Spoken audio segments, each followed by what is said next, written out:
ಆತ್ಮೀಯರೇ ನಮಸ್ತೆ. ನಮ್ಮ ಸುತ್ತಣ ಸಮಾಜದ ಅತಿ ಚಿಕ್ಕ ಘಟಕ ಕುಟುಂಬ. ಒಂದು ಕುಟುಂಬದ ಯಶಸ್ಸು ಸಮಾಜದ ಯಶಸ್ಸೆನಿಸಿ ನಾಡಿನ ಯಶಸ್ಸಲ್ಲಿ ಪರಿಣಾಮಕಾರಿ ಪಾತ್ರ ವಹಿಸುತ್ತೆ.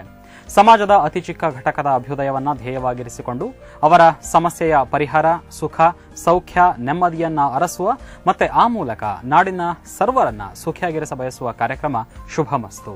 ನಾನು ಸುಘೋಷ್.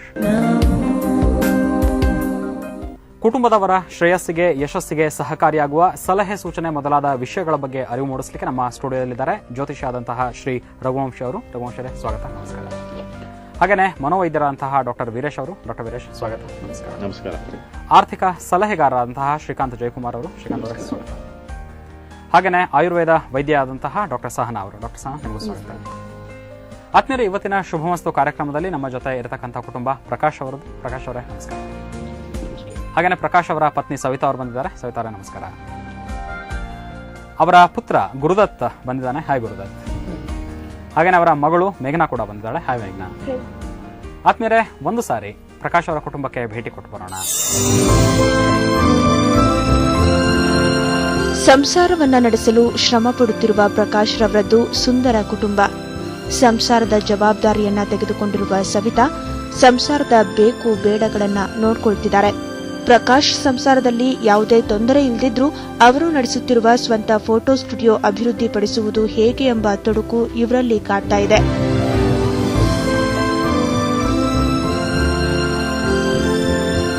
ಅದಲ್ಲದೆ ಇವರ ಇಬ್ಬರು ಮಕ್ಕಳಾದ ಗುರುದತ್ ಹಾಗೂ ಮೇಘನಾಳ ವಿದ್ಯಾಭ್ಯಾಸದ ಬಗ್ಗೆ ತಿಳಿದುಕೊಳ್ಳುವ ತವಕದಲ್ಲಿದ್ದಾರೆ. ತಮ್ಮ ಸೂರಿನ ವಾಸ್ತು ಹಾಗೂ ವ್ಯಾಪಾರದಲ್ಲಿ ಏಳಿಗೆಯ ಕುರಿತು ಕೆಲವು ಇತರೆ ವಿಷಯಗಳನ್ನು ನುರಿತ ನಿಪುಣರಿಂದ ತಿಳಿದುಕೊಳ್ಳುವ ಆಸಕ್ತಿಯಿಂದ ಇಂದು ಈ ಕುಟುಂಬ ನಮ್ಮೊಡನಿದ್ದಾರೆ. ಆತ್ಮೀಯರೇ, ಪ್ರಕಾಶ್ ಅವರ ಕುಟುಂಬಕ್ಕೆ ಭೇಟಿಯನ್ನ ಕೊಟ್ಟು ಬಂದಿದ್ದೀವಿ. ಕಳೆದ 30 ವರ್ಷಗಳಿಂದ ಅವರು ವಿಡಿಯೋಗ್ರಫಿ, ಫೋಟೋಗ್ರಫಿಯನ್ನ ಮಾಡ್ತಾ ಇದ್ದಾರೆ. ಪ್ರಕಾಶ್ ಅವರೇ ನಮಸ್ತೆ.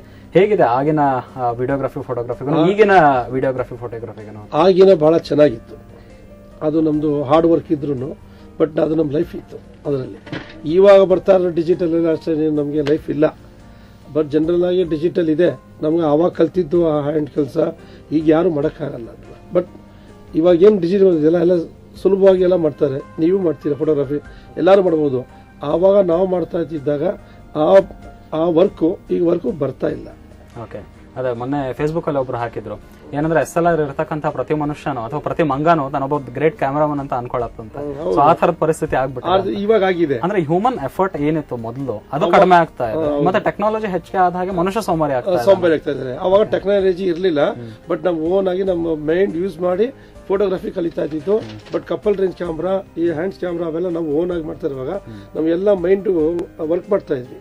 ಫೋಟೋಗ್ರಫಿ ಹ್ಯಾಂಗಲ್ಸ್ ಏನ್ ಕೊಡಬೇಕು, ಯಾವ ರೀತಿ ಫೋಟೋಸ್ ತೆಗೆದಿರಬೇಕು ಅದನ್ನ ನಾವು ಮೈಂಡ್ ಯೂಸ್ ಮಾಡ್ತಾ ಇದ್ವಿ.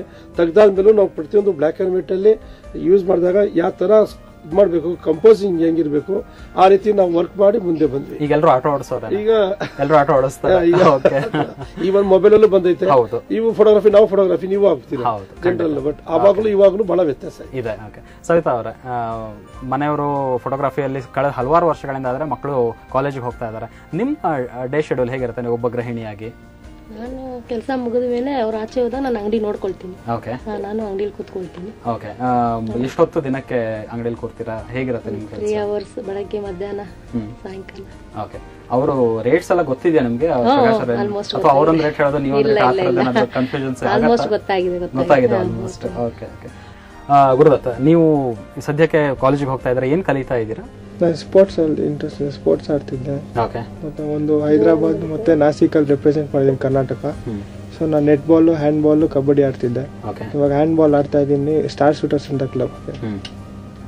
ಹೇಗಿರುತ್ತೆ ಅಂದ್ರೆ ಎಷ್ಟು ದಿನಾಗ್ಲೂ ಪ್ರಾಕ್ಟೀಸ್ ಹೋಗ್ತೀರಾ? ಮ್ಯಾಚಸ್ ಯಾವಾಗ ಇರುತ್ತೆ? ಮ್ಯಾಚಸ್ ಶಿವಮೊಗ್ಗ ಅಲ್ಲಿ ಇಲ್ಲ ಡಿಸ್ಟ್ರಿಕ್ಟ್ ಲೆವೆಲ್ ಅವಾಗ ನಡೀತಾ ಇರುತ್ತೆ. ದಿನ ಸಾಯಂಕಾಲ ನ್ಯಾಷನಲ್ ಗ್ರೌಂಡ್ ಅಲ್ಲಿ ಪ್ರಾಕ್ಟೀಸ್ ಮಾಡ್ತೀವಿ ನಮ್ಮ ಟೀಮ್ ಎಲ್ಲ. ಓಕೆ, ಮೇಘನಾ, ನೀವು ಕೂಡ ಕಾಲೇಜಿಗೆ ಹೋಗ್ತಾ ಇದ್ರೆ ಏನ್ ಕಲಿತಾ ಇದ್ರ? ಇಂಟ್ರೆಸ್ಟ್ಸ್, ಹಾಬೀಸ್ ಏನೇನಿದೆ? ನನ್ನ ಹಾಬೀಸ್ ಡ್ಯಾನ್ಸ್. ಓಕೆ, ಏನ್ ಕಲಿತಾ ಇದ್ದೀರಾ? ಭರತನಾಟ್ಯಂ ನೆಕ್ಸ್ಟ್ ಕಲಿಬೇಕು. ಓಕೆ, ಸದ್ಯಕ್ಕೆ ಎಜುಕೇಶನ್ ಏನ್ ಮಾಡ್ತಾ ಸೆಕೆಂಡ್. ಯಾವುದು ಮೋಸ್ಟ್ ಫೇವರಬಲ್ ಸಬ್ಜೆಕ್ಟ್, ಆಮೇಲೆ ಮೋಸ್ಟ್ ಹೇಟ್ ಮಾಡುವಂತ subject? Favourite subject accounts. Okay. Hate subject history. Okay, ಹಾಗಲ್ಲ ಹಿಸ್ಟ್ರಿಗೂ ನಿಮ್ಗೂ? ಹಿಸ್ಟ್ರಿ ಆಗಲ್ಲ. ಯಾಕೆ? ಅದು ಲೈಕ್ ಪಾಸ್ಟ್ ಏನಾಗಿದೆ ಅದೆಲ್ಲ ಕೊಟ್ಟಿದ್ದಾರೆ. ಸೊ ಅದು ಯೂಸ್ ಇಲ್ಲ ನಮ್ಗೆ ಫ್ಯೂಚರ್ ಅಲ್ಲಿ. ಅಂದ್ರೆ ಆಪ್ಷನಲ್ ಸಬ್ಜೆಕ್ಟ್ ಅಲ್ಲಿ ಇಕ್ಕಿದ್ದಾರೆ. ಅದು ಬರ್ಡನ್ ಆಗುತ್ತೆ. ಹಿಸ್ಟ್ರಿ ಏನು ಯೂಸ್ ಇಲ್ಲ ಅಂತ ನಿಮ್ಮ ಭಾವನೆ ಅಂತ. ಓಕೆ, ನೋಡೋಣ ಡಾಕ್ಟರ್ ಏನಂತಾರೆ ಅದಕ್ಕೆ ಅಂತ ಹೇಳಿ. ರಘುವಂಶ್ ಅವರೇ, ಏನ್ ಹೇಳುತ್ತೆ ಜಾತಕ ಪ್ರಕಾಶ್ ಅವರದ್ದು? ಪ್ರಕಾಶ್ ಅವ್ರ ಜಾತಕ ಬಂದು ಅವ್ರದ್ದು ಮೇಷ ಲಗ್ನ ಬಂದುತ್ತೆ. ಆದಮೇಲೆ ಅವ್ರಿಗೆ ಈಗ ಪ್ರೆಸೆಂಟ್ ಶನಿ ದಶೆ ಶುಕ್ರ ಭುಕ್ತಿ ನಡೀತಾ ಇದೆ. ಸೊ ಪಂಚಮದಲ್ಲಿ ರಾಹು ಕೂತಿದ್ದಾನೆ. ಪಂಚಮ ಅಂತಂದರೆ ನಾವು ಪೂರ್ವ ಪುಣ್ಯಸ್ಥಾನ ಅಂತೀವಿ. ಪೂರ್ವ ಪುಣ್ಯಸ್ಥಾನದಲ್ಲಿ ರಾಹು ಅಂದರೆ ಛಾಯಾಗ್ರಹವಾದ ರಾಹು ಅವನು ಕೂತಿದ್ದಾಗ ಪಂಚಮ ಕೆಡುತ್ತೆ ಅಂತ ಹೇಳ್ತೀವಿ. ಪಂಚಮ ಕೆಟ್ಟಾಗ ಏನಾಗುತ್ತೆ, ಪೂರ್ವ ಪುಣ್ಯದಲ್ಲಿ ಸ್ಟಾಕ್ ಇಟ್ಕೊಂಡು ಬಂದಿಲ್ಲ ಅಂತ ನಾವು ಹೇಳ್ತೀವಿ. ಅಂದರೆ ಹಿಂದಿನ ಜನ್ಮ ಪೂರ್ವಜನ್ಮ ಕೃತಂ ಪಾಪ ಅಂತ ಹೇಳ್ತೀವಿ. ಪೂರ್ವ ಜನ್ಮದಲ್ಲಿ ಮಾಡಿದಂಥ ಪಾಪ ಆಗಲಿ ಪುಣ್ಯ ಆಗಲಿ ಅದನ್ನು ಎಷ್ಟು ಕೌಂಟ್ ಎಟ್ಕೊಂಡು ಬಂದಿದ್ದಾರೆ ಅಂತ ನೋಡ್ತೀವಿ. ಸೊ ಪೂರ್ವ ಜನ್ಮದಲ್ಲಿ ಏನಿದೆ ಅಂತ, ಪೂರ್ವ ಜನ್ಮದಲ್ಲಿ ಪಂಚಮ ಹಾಳಾಗಿದೆ ಒಂದು. ನೆಕ್ಸ್ಟ್ ಬಂದು ಇವರ ಇದರಲ್ಲಿ ಗುರು ವಕ್ರಿ. ಸೊ ಒಂದು ಯಾವುದೇ ಪ್ರಾಬ್ಲಮ್ ಕ್ರಿಯೇಟ್ ಆಗಬೇಕು ಅಂದರೆ ಸುಮಾರು ವೇದದಿಂದ ಆಗುತ್ತೆ. ಒಂದು ನಮ್ಮ ಸ್ವಯಂಕೃತ ಅಪರಾಧನೇ ಫಸ್ಟ್, ನಾವು ಮಾಡೋದು ತಪ್ಪೇ ಜಾಸ್ತಿ ಇರುತ್ತೆ. ನೆಕ್ಸ್ಟು ಬೇರೆಯವ್ರು ಮಾಡೋ ತಪ್ಪು ಅಥವಾ ನಮ್ಗೆ ಪರಿಸ್ಥಿತಿ ಕೊಡುವಂಥ ಕೋಆಪರೇಷನ್. ಸೊ ಗುರು ವಕ್ರಿ ಆದವ್ರು ಏನಾಗುತ್ತೆ ಅಂತಂದರೆ ಯಾರ ಮಾತನ್ನ ಸಣ್ಣ ವಯಸ್ಸಿನಲ್ಲೂ ಬೇರೆಯವ್ರ ಮಾತನ್ನ ಕೇಳುವಂಥ ಗುಣ ಇರುವುದಿಲ್ಲ. ಅವಾಗೇನಾಗುತ್ತೆ ಅಂತಂದರೆ ಬೇರೆಯವರು ಗೈಡ್ ಮಾಡೋದನ್ನು ನಿಲ್ಲಿಸ್ಬಿಡ್ತಾರೆ.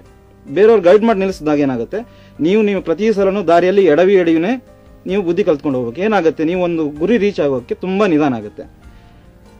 ಒಂದು ಯಾವ್ಯಾವ ಕೆಲಸಗಳನ್ನ ಆ ಟೈಮಲ್ಲಿ ಆದ್ರೇ ನಿಮಗೆ ನೆಕ್ಸ್ಟ್ ಫ್ಯೂಚರಲ್ಲಿ ಡೆವಲಪ್ಮೆಂಟ್ ಸಿಗುತ್ತೆ, ನಿಮ್ಗೆ ಸ್ಯಾಟಿಸ್ಫ್ಯಾಕ್ಷನ್ ಅನ್ನೋದು ಸಿಗುತ್ತೆ. ಸೊ ಆ ಟೈಮಲ್ಲಿ ಆಗಲ್ಲ, ನಿಧಾನ ಆಗುತ್ತೆ. ಯಾಕೆಂದರೆ ಈ ಥರ ತಪ್ಪುಗಳನ್ನು ಮಾಡ್ತಾ ಇರೋದ್ರಿಂದ ಪದೇ ಪದೇ ಒಂದು. ನೆಕ್ಸ್ಟ್ ಏನಾಗುತ್ತೆ ಅಂತಂದರೆ ಶನಿ ವಕ್ರಿ ಆದಾಗ ಏನಾಗುತ್ತೆ, ಕೆಲಸದಲ್ಲಿ ಸ್ಯಾಟಿಸ್ಫ್ಯಾಕ್ಷನ್ ಇರಲ್ಲ. ಅದು ಕೂಡ ಏನಾಗುತ್ತೆ, ನಿಮಗೆ ಸ್ಟಾರ್ಟಿಂಗ್ ಒಂದು ಸ್ಟೇಜ್ ಕಂಡುಕೊಳ್ಳೋಕ್ಕೆ ತುಂಬ ಟೈಮ್ ತಗೊಂಡ್ಬಿಡ್ತದೆ.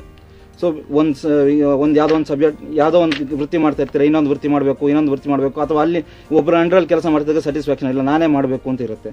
ಸೊ ಬರೀ ತೊಂದರೆ ಮಾತ್ರ ಅಲ್ಲ, ಇದರಲ್ಲೊಂದು ಬೆನಿಫಿಟ್ ಕೂಡ ಇದೆ. ಗುರು ವಕ್ರಿ ಆಗಿದ್ದಾಗ ಏನಾಗುತ್ತೆ ಅಂತಂದರೆ ಆ ವ್ಯಕ್ತಿಗೆ ನಾಲೆಜ್ ಜಾಸ್ತಿ ಇರುತ್ತೆ, ಹೊರಗಿನ ಪ್ರಪಂಚದ ವ್ಯವಹಾರದ ನಾಲೆಜ್ ಇರುತ್ತೆ. ಅದೇನಾಗುತ್ತೆ, ಅವನಿಗೆ ಅಹಂಕಾರನ ಕ್ರಿಯೇಟ್ ಮಾಡುತ್ತೆ. ಅಹಂಕಾರ ಕ್ರಿಯೇಟ್ ಆದ್ಕೊಳ್ಳಿ ಏನಾಗುತ್ತೆ, ಬೇರೆಯವ್ರ ಮಾತು ಕೇಳಲ್ಲ, ಯಾಕೆಂದ್ರೆ ಅಲ್ಲಿಗೆ ಬಂದಿರುತ್ತೆ. ಟೋಟಲ್ ಫ್ಯಾಮಿಲಿನೂ ಇದೇ ಲೆವೆಲ್ ಅಲ್ಲಿ ಇದೆ. ಅದನ್ನ ನಾನು ಮುಂದೆ ಹೇಳ್ತೀನಿ. ಓಕೆ, ಸವಿತಾ ಅವರ ನೀವು ಹೇಳ್ಬೇಕು ಇದನ್ನ, ಆ ಥರದ್ದು ಇದೆಯಾ ಪ್ರಕಾಶ್ ಅವರದ್ದು?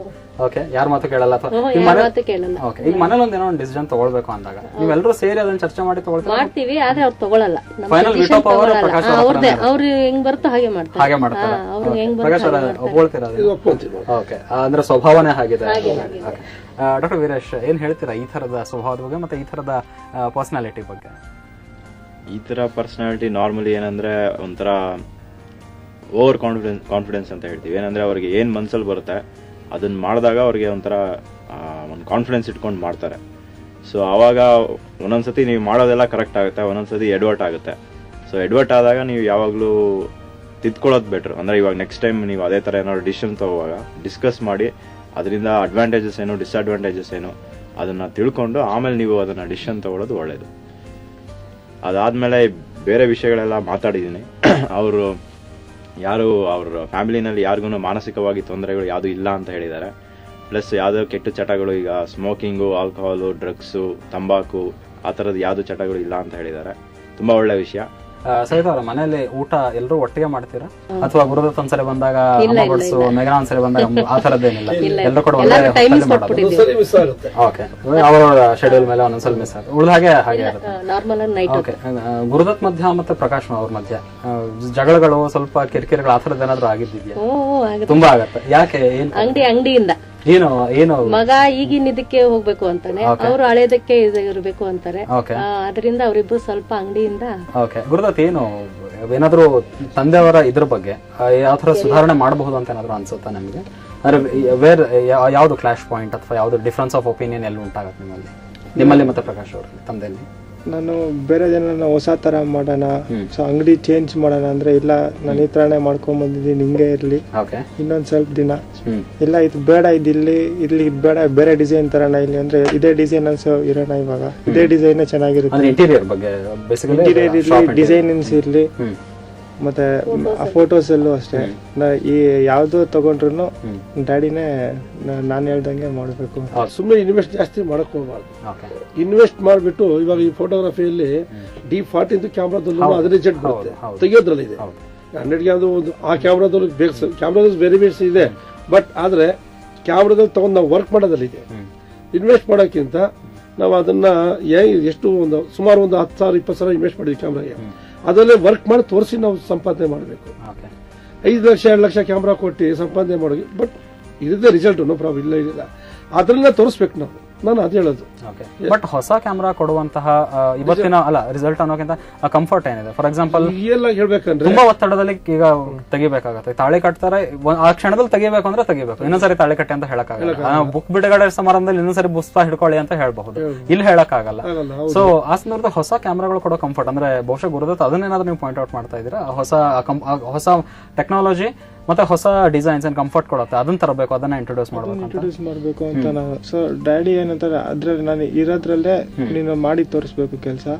ಹೊಸ ಬರ್ತಾ ಇರುತ್ತೆ. ಇದಿಲ್ಲ ಅಂದ್ರೆ ಇನ್ನೊಂದು ಸ್ನ್ಯಾಪ್ ಶಾಟ್ ಒಂದ್ಸತಿ ಕ್ಲಿಕ್ ಮಾಡಿದ್ರೆ 5 ಸ್ನ್ಯಾಪ್ ಶಾಟ್ ಬರುತ್ತೆ. ಸೊ ಅದ್ ತಗೊಳ್ಳಿ ಅಂದ್ರೆ ಅದಿಲ್ಲ, ಒಂದೇ ಸ್ನ್ಯಾಪ್ ಶಾಟ್ ತಗೊಂಡು ಇದ್ರಲ್ಲೇ ನೀನ್ ಮಾಡಬೇಕು. ಯಾಕೆ ಪ್ರಕಾಶ್ ಅವ್ರು ಯಾಕೆ ಬೇಡ? ಅವೈಲೇಬಲ್ ಫೆಸಿಲಿಟಿ ಇದ್ದಾಗ ಯಾಕೆ ಅದನ್ನ ಬಳಸ್ಕೋಬಾರ್ದು ಅಂತ ನೀವು ಇನ್ವೆಸ್ಟ್ಮೆಂಟ್ ದೃಷ್ಟಿಯಿಂದ ನೋಡ್ತಾ ಇದ್ದೀವಿ? ಇನ್ವೆಸ್ಟ್ ದೃಷ್ಟಿಯಿಂದ ಫಸ್ಟ್ ಅಲ್ಲ, ಬಿಸ್ನೆಸ್ ಅಲ್ಲೂ ಪ್ಲಸ್ ಹೇಳ್ತಾ ಇದ್ದೀನಿ. ಬಿಸ್ನೆಸ್ ನಮ್ದು ಹೇಗೆ ಮೂವ್ ಆಗ್ತಾ ಇದೆ ಅದ್ರ ಬಗ್ಗೆ ನಾವು ತಗೋಬಹುದು. ಬಿಸ್ನೆಸ್ ಡೆವಲಪ್ಮೆಂಟ್ ಸ್ವಲ್ಪ ಕಮ್ಮಿ ಆಗ್ತಾ ಇರುವಾಗ ಇನ್ವೆಸ್ಟ್ಮೆಂಟ್ ನಾವು ಜಾಸ್ತಿ ಮಾಡಕ್ ಹೋಗಬಾರ್ದು. ಈಗ ಹೇಗಿದೆ ಬಿಸ್ನೆಸ್ ಪ್ರಕಾಶ್ ಅವರು? ಇದು ಸ್ವಲ್ಪ ಅವಾಗಿಂದ ಸ್ವಲ್ಪ ಡಲ್ ಆಗಿ. ಯಾಕೆ ಡಲ್ ಅಂದ್ರೆ ಇವಾಗ ಬೆಂಗಳೂರಲ್ಲಿ ಒಬ್ಬರೇ ಫೋಟೋಗ್ರಾಫರ್ ಇದ್ದೀವಿ, ಇವ್ 50 ಜನ ಸೇರ್ಕೊಂಡವ್ರೆ, ಹೆಂಗಾಗುತ್ತೆ? ಎಲ್ಲಾರು ತಿನ್ಬೇಕಲ್ವ, ಕಾಂಪಿಟೇಷನ್ ಇದೆ. ಆ ಕಾಂಪಿಟೇಷನ್ ಇಂದ ಏನಾಗುತ್ತೆ, ಚೇಂಜಸ್ ಆಗುತ್ತೆ. ಅವ್ರಿಗಿಂತ ವರ್ಕ್ ನಾವು ಚೆನ್ನಾಗಿ ಕೊಟ್ರು ಅದೇನಾಗುತ್ತೆ, ಈಗ ನಾವು 10 ರೂಪಾಯಿ ತೆಗೆದ್ರೆ ಅವ್ರು 8 ರೂಪಾಯಿ ತೆಗಿತಾರೆ. ಆವಾಗ ಏನಾಗುತ್ತೆ, ನಾವು ವರ್ಕ್ಗೆ ನಾವು ಮೋಸ ಮಾಡಂಗ ಆಗಲ್ಲ. ನಾವು ನಮ್ಮ ಕೆಲಸಕ್ಕೆ ನಾವು ತಕ್ಕಂತೆ ನಾವು ತಗೊಂತೀವಿ. ಸೊ ಅದು ಕಾಂಪಿಟೇಷನ್ ಹೆಚ್ಚಿಗೆ ಆಗಿದೆ. ಸೊ ಯಾಕೆ ಇನ್ವೆಸ್ಟ್ಮೆಂಟ್ ಮಾಡಬೇಕು ಅನ್ನೋದು ಒಂದು. ಅಂದ್ರೆ ಇನ್ವೆಸ್ಟ್ಮೆಂಟ್ ಅಂದ್ರೆ ರಿಟರ್ನ್ಸ್ ನೋಡ್ಕೊಂಡು ಮಾಡೋಣ, ರಿಟರ್ನ್ಸ್ ಬರೋ ತರ, ಬಟ್ ಒಳ್ಳೆ ರಿಸಲ್ಟ್ ಕೊಡೋ ತರ ಅಂತ ಕ್ಯಾಮ್ರಾ ಯೂಸ್ ಮಾಡಿ ಮಾಡೋಣ ಅಂತ. ಇಲ್ಲ ನೋ ಬ್ರದರ್, ಇಲ್ಲ ನಮ್ಗೆ ವರ್ಕ್ ಆಗೋ ತರ ನೋಡ್ಬೇಕು, ವರ್ಕೌಟ್ ಆಗೋ ತರ ನೋಡ್ಬೇಕು. ಓಕೆ. ಆತ್ಮೀಯರೇ, ಯಾವ ರೀತಿಯಾಗಿ ಈಗ ಪ್ರತಿಯೊಂದು ಬಿಸ್ನೆಸ್ ತಗೊಂಡ್ರು ಕೂಡ ಇವತ್ತು ಎಲ್ಲರೂ ಹೇಳ್ತಾ ಇರತಕ್ಕಂಥದ್ದು ಅಂದ್ರೆ ಶುಭಮಸ್ತು ಕಾರ್ಯಕ್ರಮದಲ್ಲಿ ಬಂದಿರತಕ್ಕಂಥ ಕುಟುಂಬಗಳು ಅವರವರ ಪ್ರೊಫೆಷನ್ಸ್ ಅದು ಯಾವುದೇ ಆಗಿರಬಹುದು, ಯಾವುದೇ ಒಂದು ಪ್ರೊಫೆಷನ್ ಅಲ್ಲಿ ಕಾಂಪಿಟೇಷನ್ ಕಡಿಮೆ ಆಗಿದೆ ಅಂತ ಯಾರು ಕೂಡ ಹೇಳಿಲ್ಲ, ಕಾಂಪಿಟೇಷನ್ ಹೆಚ್ಚಿಗೆ ಆಗ್ತಾ ಇದೆ ಅಂತ ಹೇಳಿದ್ದಾರೆ. ಇಲ್ಲಿ ಪ್ರಕಾಶ್ ಅವರು ಹಿಂದಿನ ತಲೆಮಾರಿನಿಂದ ಬಂದು ಹೇಳ್ತಾ ಇರೋದು ರಿಟರ್ನ್ಸ್ ನೋಡ್ಕೊಂಡು ಮಾಡೋಣ ಅಂತ. ಆದ್ರೆ ಹೊಸ ಜನರೇಷನ್ ಗುರುದತ್ ಹೇಳ್ತಾ ಇರೋದು ಇಲ್ಲ, ಆ ಆಪ್ಷನ್ಸ್ ಗಳು ಅವೈಲೇಬಲ್ ಇದ್ದಾಗ ಮುನ್ನೋಗೋಣ ಮಾಡೋಣ ಅಂತ ಹೇಳಿ. ನಮ್ಮ ಆರ್ಥಿಕ ಸಲಹೆಗಾರ ಅಂತ ಶ್ರೀಕಾಂತ್ ಅವರು ಅದಕ್ಕೆ ಏನ್ ಹೇಳ್ತಾರೆ ಅದನ್ನ ನೋಡೋಣ. ಆದ್ರೆ ಅದಕ್ಕಿಂತ ಮೊದಲು ಒಂದು ಪುಟ್ಟ ವಿರಾಮ.